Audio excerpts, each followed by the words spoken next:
আল্লাহ পাক আজকে আপনাকে হয়তো 1 কোটি টাকা দিয়েছেন, কালকে আল্লাহ না করুক 1000 টাকার জন্য মানুষের কাছে হাত পাততে বাধ্য করতে পারেন আল্লাহ পাক। এমনও কিন্তু দিন আসতে পারে, দিন সবসময় সমান থাকে না। আজকে আপনার কাছে 1 কোটি টাকা আছে, কিছু মনে হচ্ছে না। কালকে কে জানে, আল্লাহ না করুক যে 1000 টাকা কারো কাছে চাইতে হচ্ছে, 1000 টাকার জন্য ঠেকে গেছে, হতে পারে না? তো রিজিককে মানুষ তাজিম না করলে রিজিক দূরে চলে যায়। দুটো বিষয় খেয়াল রাখবেন, দুটো বিষয়। এক হচ্ছে মাঝে মাঝে মনের মধ্যে কিছু আমল করার ইচ্ছা আসে না? মনে হলো যে আচ্ছা একটু 10টা আয়াত পড়ি, মনে আসে না? মাঝে মাঝে মনে হয় না? ওই সময় এই যে মনের মধ্যে যে এই ইরাদাটা জাগ্রত হওয়া, এটাকে আমরা বলি ওয়ারিদ। অন্য ভাষায় আপনি বলতে পারেন মেহমান। কি বলতে পারেন? এটা আল্লাহর পক্ষ থেকে আপনার কলবের মধ্যে মেহমান হিসেবে এসেছে। এখন আপনি যদি আমলটা করেন, সেই মেহমান বারবার আপনার কলবে আসবে। যদি আপনি ওই সময় আমলটা না করেন, মেহমান চলে যাবে, মেহমান অসম্মানিত হলে পরে আর আসবে না। একইভাবে রিজিক আল্লাহ পাক দিয়েছেন, এর তাজিম যদি করতে পারেন রিজিক বেশি আসবে। রিজিকের তাজিম সম্মান করতে না পারলে রিজিক আসবে না, বেশি কমে যাবে। উসমান রাদিয়াল্লাহু আনহু সবচেয়ে ধনী ছিলেন না? কেন জানেন? কেন? এটা কি জানেন কেন ধনী ছিলেন? একে তো তিনি প্রচুর দান সদকা করতেন, এটা তো আপনারা জানেনই। আরেকটা জিনিস অনেকে জানে না, তিনি উটের পিঠে বসেছিলেন, কিছু একটা খাচ্ছিলেন, এই 2-1টা দানা পড়ে গেছে নিচে। উটের পিঠ থেকে নেমেছেন, নেমে সেই দানা উঠিয়েছেন, পরিষ্কার করেছেন, ধুয়েছেন, আবার খেয়েছেন। তার এই 2-4টা দানার কোনো কিন্তু মানে পরোয়া না করলেও চলে, তার প্রচুর অর্থ সম্পদ আছে। এত অর্থ সম্পদ যে তাবুক যুদ্ধের দিন 30,000 সেনাবাহিনীর দায়িত্ব নিয়েছেন। 30,000 সেনাবাহিনী দায়িত্ব নিয়েছেন। সেনাবাহিনী যাবে, থাকবে, খাবে, তাঁবু টাঙাবে, সব দায়িত্ব তার। 30,000 সেনাবাহিনীর দায়িত্ব নেওয়া কি চারটাখানি কথা? তো এই সাহাবী এই কয়েকটা খাবারের দ্বারা উঠিয়ে খেলেন। নবী সাল্লাল্লাহু আলাইহি ওয়াসাল্লাম বলেছিলেন, তোমাকে আল্লাহ পাক রিজিক বাড়িয়ে দিবে না কেন? তুমি রিজিকের যে তাজিম, যে সম্মান তুমি করো, এর বদৌলতে আল্লাহ পাক তোমাকে বেহিসাব রিজিক দিবেন। দুইটা বিষয় খেয়াল রাখবো। আমলের মেহমান হৃদয়ের মধ্যে আসলে তাকে ফিরায় না দেওয়া, তাহলে সেই মেহমান কিন্তু আর আসবে না। মেহমানকে মূল্যায়ন করলে মেহমান বারবার আসবেন সব। আর রিজিকের তাজিম না করলে রিজিক কিন্তু আপনার ঘরে বেশি বেশি আসবে না। এমনি তো হারামের যুগ, এমনি সুদের যুগ, এমনি ঘুষের যুগ। অলমোস্ট এভরি ফ্যামিলি সুদখোর এখন, অলমোস্ট এভরি ফ্যামিলি। মেয়ের স্পেশালি যারা শাশুড়ি টাইপের, আপনার মাইন্ড করেন না, তাদের সাইকোলজি যে এতই নিচে নেমে গেছে এখন যে আমার মেয়ে জাহান্নামে যায় যাক। হ্যাঁ, আমার মেয়ে জাহান্নামে যায় যাক, সমস্যা নেই, দুনিয়াতে সে যেন ভালো থাকে। এটা কেন বললাম? একটা সুদখোরের ঘরে তুলে দিতে সে দ্বিধাবোধ করতেছে না, একটা দুর্নীতিবাজের ঘরে তুলে দিতে দ্বিধাবোধ করতেছে না, একটা ঘুষখোরের ঘরে তুলতে দ্বিধাবোধ করতেছে না। হ্যাঁ, একটা মানে কি বলবো, মাদক সেবী, ড্রাগ এডিক্টেড, বা এই যে আর কি বলবো, ফাসিক, জালেম, এই ধরনের ঘরে উঠাই দিতেও সে দ্বিধাবোধ করছে না। 5তলা বাড়ি চাই আমার মেয়ে, 5তলা বাড়ি থেকে সুখে থাকবে। এই যে সুখের ডেফিনেশন এখানে দিয়েছেন আপনারা। এই জন্য কত হাজার হাজার মেয়ের জীবন নষ্ট করে দিয়েছেন আপনারা। আমার কথা মাইন্ড পড়ে না, হাজার হাজার মেয়ের জীবন মায়া নষ্ট করে দিয়েছে, শুধুমাত্র মেয়েদের দুনিয়াবি সুখ এর সংজ্ঞাটা বুঝতে ভুল করার কারণে। এর নাম যদি সুখী হইতো, তাহলে অমুসলিমরা সুখীরা কেন? পশ্চিমারা সুখীরা কেন? ওরা আত্মহত্যা করে কেন? এভাবে মেয়েদের জীবন নষ্ট করেছে। অথচ অল্প যদি হালাল রিজিকও হতো, আল্লাহ পাক তাকে বরকত দিতেন, সুখে থাকতো। আল্লাহ পাক আপনাদেরকে রিজিকের মূল্য বোঝার, তাজিম করার তৌফিক দান করেন, আমিন। তো অনেক ভিতরে চলে যাচ্ছে আমি, সময় আমাদের হাতে আরো শর্ট হয়ে আসতেছে। তো এখানে একটা কথা বলে দিব যে রিজিকের প্রসঙ্গ যেহেতু আসছে, যে হালাল খেতে হবে আমাদেরকে, হারামের দ্বারস্থ হওয়া যাবে না। আপনার স্বামী যদি হারাম খায়, আপনি স্বামীকে বুঝান, তাকে ওই চাকরি ছেড়ে দিতে আপনি উৎসাহিত করেন। আমি আপনাদেরকে একটা অনেস্টির সাথে একটা কথা বলি, যত এই যে প্রশাসনে যত ঘুষখোর আছে, ঠিক আছে, যত দুর্নীতিবাজ আছে, যত মাদক সেবী আছে, মাদকের ব্যবসায়ী আছে, যত সুদখোর আছে, এরা সবাই কেন এই খারাপ কাজগুলো করে জানেন? তার স্ত্রীকে ভালো রাখার জন্য, তার মাকে ভালো রাখার জন্য, তার সন্তানদেরকে ভালো রাখার জন্য। তাহলে স্ত্রী হিসেবে, সন্তান হিসেবে, মেয়ে হিসেবে আপনি বলবেন যে আমাদের এইসব ভালোর দরকার নয় আব্বু। হে আমার প্রিয় স্বামী, আমার এসব ভালোর দরকার নাই।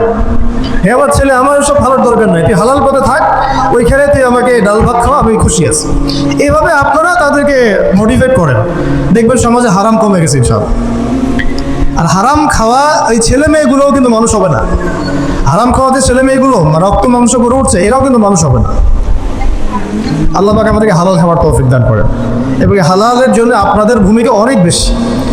আমরা উত্তরবঙ্গ সহ দেশের বিভিন্ন জায়গায় সফর করে যেটা দেখেছি, যত সুদী এনজিও আছে না, এনজিওগুলোর মধ্যে মহিলাদের নামই বেশি, জানেন? মহিলাদের নাম বেশি সুদী এনজিওতে। তো এই দাওয়াতগুলো আমরা মা বোনদেরকে দিতে চাই যে কোনো অবস্থাতে যেন হারাম রিজিকের দিকে আপনারা না ধাবিত হন, এবং রিজিকে তাজিম করেন, পরিবারের মধ্যে হৃদ্যতা ভালোবাসা বজায় রাখেন, একে অপরকে বিশ্বাস, সম্মান এবং শ্রদ্ধা করেন। ইনশাআল্লাহ তাআলা আপনাদের পরিবারও সুখী হবে, রিজিকও সুন্দর হবে, এবং রিজিকে বরকত হবে ইনশাআল্লাহ। এরপরে আমি আর দু একটা পয়েন্ট নোট করেছি, বলে শেষ করে দিচ্ছি যে এটা স্পেশালি আমি আমাদের ওইসব দিনই বোনদেরকে বলতে চাচ্ছি যে বোনেরা এখনো বিয়ে শাদী করেন নাই। সেটা হচ্ছে যে বিয়ে করার আগেই দিনের বেসিক লেখাপড়া শেষ করেন।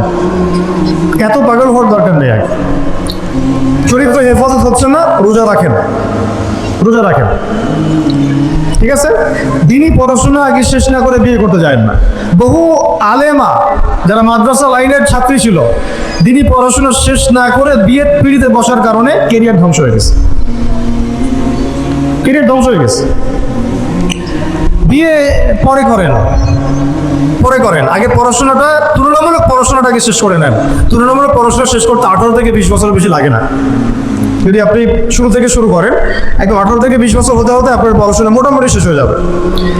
আর যে সাবজেক্টগুলো বললাম আমি, ওইগুলোই বেসিক পড়াশোনা। এখন এটা হয়তো সবার ভাগ্যে নসিব নাও হতে পারে, সেক্ষেত্রে বিকল্প অপশন আমরা যাব। কিন্তু আগে মূলনীতি হচ্ছে একটা লেভেল পর্যন্ত পড়াশোনা করার পরেই বিয়ে করেন, কারণ বিয়ের পরে আপনার যত রেসপন্সিবিলিটি আসবে, এটা তখন পড়াশোনা মেনটেন করে এতটাও সহজ না, প্রায় অসম্ভবের পর্যায়ে পড়ে যায়। আর দু একটা বাচ্চা কাচ্চা হয়ে গেলে তো তখন আর কোনো কথাই নেই। তাহলে আপনারা কি আমাদেরকে আয়েশা রাদিয়াল্লাহু আনহার মতো একটা প্রজন্ম দিতে পারবেন না? যদি এটা আপনাদের উদ্দেশ্য হয়, সেক্ষেত্রে কি পড়াশোনা শুরু থেকে করা উচিত না? এখন এই সুযোগটা আমাদের সব বোনদের সামনে হয়তো থাকে না, এই জন্য আমরা বললাম যে বিকল্প অপশনগুলোতে আপনারা দিন শেখার চেষ্টা করেন। আর এরপরে যখন বিয়ে করবেন, পড়াশোনা মোটামুটি শেষ হয়েছে, বিয়ে করবেন, এখন 18-20 বছর বয়স হয়ে গেছে, এখন আল্লাহর ওয়াস্তে দুনিয়াবি বিষয়কে সর্বোচ্চ অগ্রাধিকার দিয়েন না। আজীবন পস্তাবেন, এবং একবার পস্তানো শুরু করলে এই পস্তানো আজীবনও শেষ হবে। তখন মেইল করে মেসেজ করে লাভ হবে না, কারণ আপনি বিয়ের আগে দিনকে প্রাধান্য দেন নাই, বরং দুনিয়াকে প্রাধান্য দিয়েছিলেন। আপনি বিয়ের আগে দিনকে প্রাধান্য দেন নাই, বরং দুনিয়াকে প্রাধান্য দিয়েছেন। যখন আপনি সবসময় পরকালকে, আল্লাহকে, তার রসুলকে প্রাধান্য দিবেন, দিনকে প্রাধান্য দিবেন, দুনিয়া আল্লাহই গুছিয়ে দিবেন।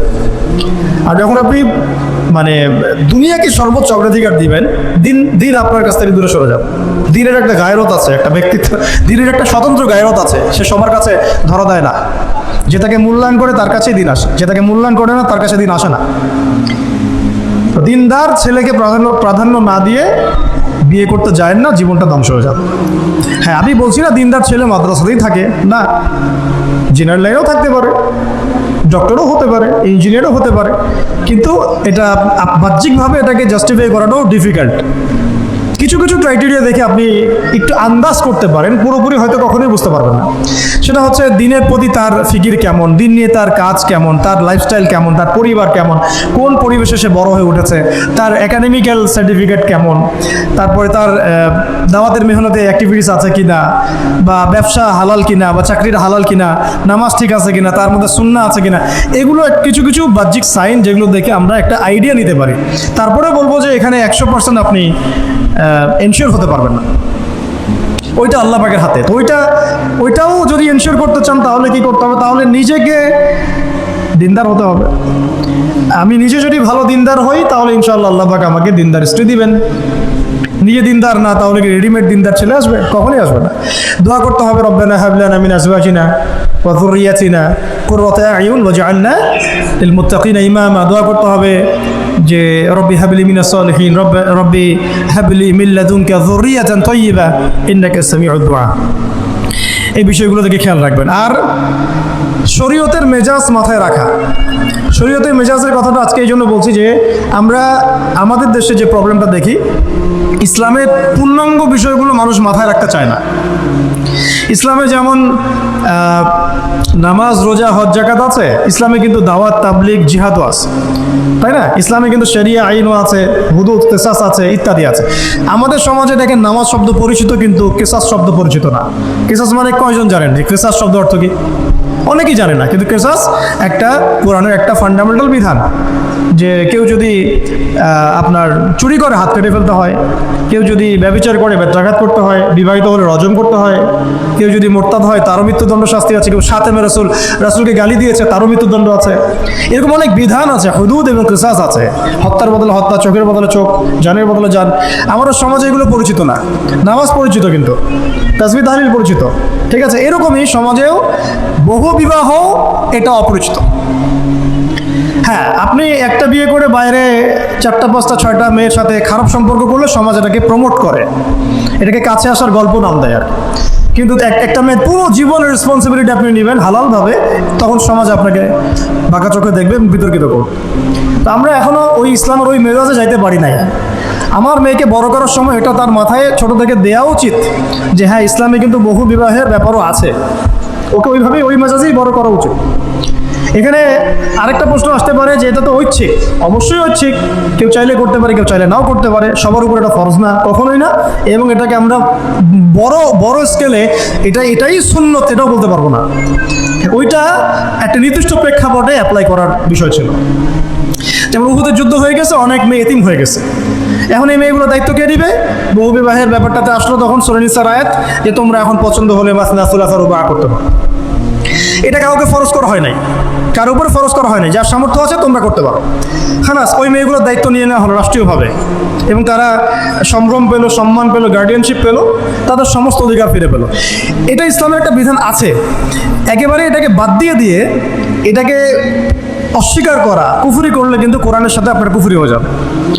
আপনার নিজস্ব রুচিবোধ থাকতে পারে যে আমি এটাকে পছন্দ করি না, সেটা আপনার ডিসিশন, এটা কোনো সমস্যার কিছু নেই। এমনকি ইসলাম আপনাদেরকে বলেছে যে মেয়ের অনুমতি ছাড়া তাকে বিয়েও দেওয়া যাবে না। সবার নিজস্ব জায়গা থাকতে পারে, কিন্তু ইসলামের প্রত্যেকটা বিধানকে মাথায় রাখা যেটা ইসলামের একটা অংশ। না হলে আমরা অনেক সামাজিক সমস্যার সমাধান দিতে পারবো না। বাংলাদেশে এখন 6 লক্ষ মেয়ে আছে যারা এতিম, অবিবাহিতা, বিধবা, আরও বেশি। আমরা রাষ্ট্রীয়ভাবে তাদের কোনো ব্যবস্থা করতে পারবো না, সম্ভব না। তো এইখানে মেয়েদেরকে, যেহেতু মেয়েদের মধ্যে আমি কথাগুলো বলছি, এই জন্য আমি এই কথাটা টাচ করলাম যে ইসলামের পূর্ণাঙ্গ বিষয়গুলো আমাদের মাথার মধ্যে রাখা, যে আমাদের যেন এমন কোনো বিষয়কে অস্বীকার করে না বসে যেটা আবার আমাকে ইমান থেকে বের করে দিবে। আমার নিজের আমল না হতে পারে, আমি নিজে সেটা পছন্দ না করতে পারি, বা আমার মতামত থাকতে পারে, সেটা আলাদা ইস্যুস। কিন্তু ইসলামের বিধানগুলোকে আমরা কোনোভাবে যেন ডিনাই করতে না যাই, এটা আমাদের মাথায় রাখতে হবে। আর এটা সমাজের কল্যাণের জন্যই আল্লাহ রাব্বুল আলামিনের পক্ষ থেকে একটা এখতিয়ার দেওয়া হয়েছে। আর দুটা বিষয় বলে শেষ করে দিচ্ছি, সেটা হচ্ছে ওই যে ইলমের কথা বলেছিলাম শুরুতে, এর সাথে আমি আমার ব্যক্তিগত জীবন থেকে বলছি আর 3টা জিনিস ইলমের সাথে খুব বেশি কানেক্টেড, এটা মাথায় রাখবেন। একটা হচ্ছে আদব। একটা কি? আদব। আদব রক্ষা করতে না পারলে ইলম অর্জন করতে পারবেন না। তাই আদব রক্ষা করার জন্য আমাদেরকে ওই জেনারেল লাইনে পড়াশোনার মেজাজটা ত্যাগ করে আসতে হবে। আমরা ওইখানে যে মেজাজে পড়াশোনা করি, ওই মেজাজটা আমাদেরকে একটু কর্পোরেট হতে শেখায়। মানে আমি বেতন দিয়েছি 500 টাকা, আমি 500 টাকার ক্লাস পাইলাম না কেন, তাই না? মেজাজটা এরকম আর কি। অথচ এখানে ওস্তাদের দোয়া নেওয়ার জন্য আমাদেরকে সিরিয়ালে দাঁড়িয়ে থাকতে হবে। এটা হচ্ছে এই প্ল্যাটফর্ম, এটা হচ্ছে ওই অন্য জায়গা। এখানে একজন নবী হয়েও মুসা আলাইহিস সালাম যুগের পর যুগ হাঁটছেন এমন একজন ব্যক্তির সাক্ষাতের জন্য যিনি তার চেয়ে বেশি জ্ঞানী। তার নাম খিদর আলাইহিস সালাম। যিনি তাকে সাথে নিতে চাচ্ছেন না, তিনি বলছেন যে ইন্নাকা লান তাস্তাতিআ মাইয়া সাবরা, তুমি তো আমার সাথে ধৈর্য ধরতে পারবে না। কিন্তু মুসা আলাইহিস সালাম তারপরও চললেন, বারবার প্রশ্ন করলেন, কিন্তু শেষ পর্যন্ত সম্পর্ক কিন্তু নষ্ট হয়ে গেল। মনে আছে কি হাদিস সূরা কাহফের কথা বলছে। তো এটা হচ্ছে এই ইলমের জায়গাটা এমন একটা ইলমের জায়গা যেখানে আদব রক্ষা না করলে ইলম পাওয়া যাবে না। আরেকটা বিষয় হচ্ছে তাসকিয়া, ইলম অর্জন করে উস্তাদের কাছ থেকে দোয়া নেওয়া এবং আত্মশুদ্ধি অর্জন করা। মনের মধ্যে কোনো হিংসা না রাখা। আমাদের সবার এখন মনের মধ্যে যে হিংসা দিয়ে ভর্তি, হিংসাগুলোকে ছেড়ে দেন, মন বড় করে ফেলেন, আল্লাহর জন্য ছেড়ে দেন, হিংসা ত্যাগ করেন, গীবত করা বন্ধ করে দেন, অপবাদ দেয়া তো একেবারেই নিষেধ, পরশ্রী কাতরতা ছেড়ে দেন, মনটাকে একদম খালেজ করে রাখেন। একদম সাহাবী সম্পর্কে নবীজি বলছেন, এই যে এখন যে সাহাবী ঢুকবে মসজিদে ও জান্নাতি, সবাই আগ্রহ নিয়ে বসে আছে, কে এসে ঢুকলেন জান্নাতি, পরের দিনও সেম কথা, এখন যে ঢুকবে সে জান্নাতি, সেম সাহাবী ঢুকলেন, পরের দিনও সেম কথা, এখন যে ঢুকবে সে জান্নাতি, সেম সাহাবী ঢুকলেন। এবার একজন সাহাবী কৌশল করে তার বাসায় গেলেন, দেখি তো কি আমল করে সে। তো দেখলেন যে রাত্রেবেলা তাহাজ্জুদেও উঠতেছে না, এসব নামাজ পড়ে ঘুমায় গেছে, ফজরের নামাজে উঠলো। 3 দিন থাকলেন, 3 দিন সেম সেম। তখন তিনি বললেন, আচ্ছা ভাই, তোমার ব্যাপারে নবীজি এরকম মন্তব্য করেছেন, তোমাকে তো এমন করে খাস আমল করতে দেখলাম না। তো তিনি বলছেন, আচ্ছা একটা বিষয় হতে পারে, আমি অত বেশি আমল হয়তো করি না, কিন্তু আমি যখন ঘুমাতে যাই আমি সবাইকে মাফ করে দিয়ে ঘুমাই। মন ফ্রেশ, মনটা থেকে সব বের করে দেওয়া, এটা তাসকিয়া, এটা ইলমের সাথে সম্পৃক্ত। আল্লাহ পাক আমাদের সবাইকে এই বিষয়গুলো বোঝার তৌফিক দান করেন, আমিন। আর এরপর আমি বলবো যে সন্তান প্রতিপালনে যত্নশীল হন, কারণ এরপরে তো আমাদের অ্যাসেট তারাই। এবং মেয়েদেরকে আমি বলবো যে আপনারা বেশি বেশি সন্তান নেবেন। কে শিখাইছে একটা বাচ্চা নিতে হবে, 2টা বাচ্চা নিতে হবে? এগুলো বোগাস কথাবার্তা পশ্চিমারা শিখাইছে। আর নবী সাল্লাল্লাহু আলাইহি ওয়াসাল্লাম কি বলেছেন? আমি সেই নারীদেরকে নিয়ে গর্ব করব যেই নারীরা বেশি বেশি সন্তান জন্ম দিতে পারে। আমি আমার উম্মতের সংখ্যা নিয়ে গর্ব করব।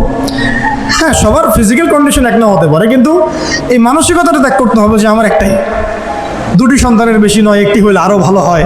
এসব পশ্চিমা তন্ত্রমন্ত্র বন্ধ করতে হবে, ঠিক আছে? এরপরে বলবো যে মিডিয়া দিয়ে, আচ্ছা, এই সন্তান প্রতিপালনের ক্ষেত্রে একটা কথা বলে দিই যে প্যারেন্টিংয়ের অনেক বই বাজারে বের হয়েছে, প্যারেন্টিং টিপস আছে। এই প্যারেন্টিংটা নিয়ে আলাদা ইনশাল্লাহ একদিন সেশন করবো, এখানে অনেক কথা বলার আছে।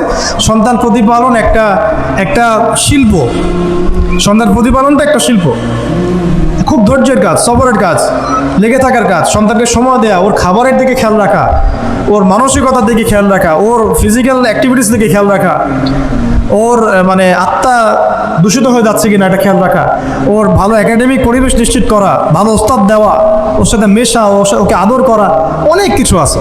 এটা নিয়ে ইনশাল্লাহ আমরা একদিন আরেকটা সেশন করবো ইনশাল্লাহ। তো সন্তান প্রতিপালনের সাথে আমি বলবো যে প্রচলিত যে মিডিয়াগুলো, এই জি বাংলা, স্টার জলসা, এই যে পিছনে লেখা আছে যে অপসংস্কৃতি, এক কথায় বিজাতীয় অপসংস্কৃতি, এই মিডিয়াগুলো বাসা থেকে বন্ধ করে দেয়।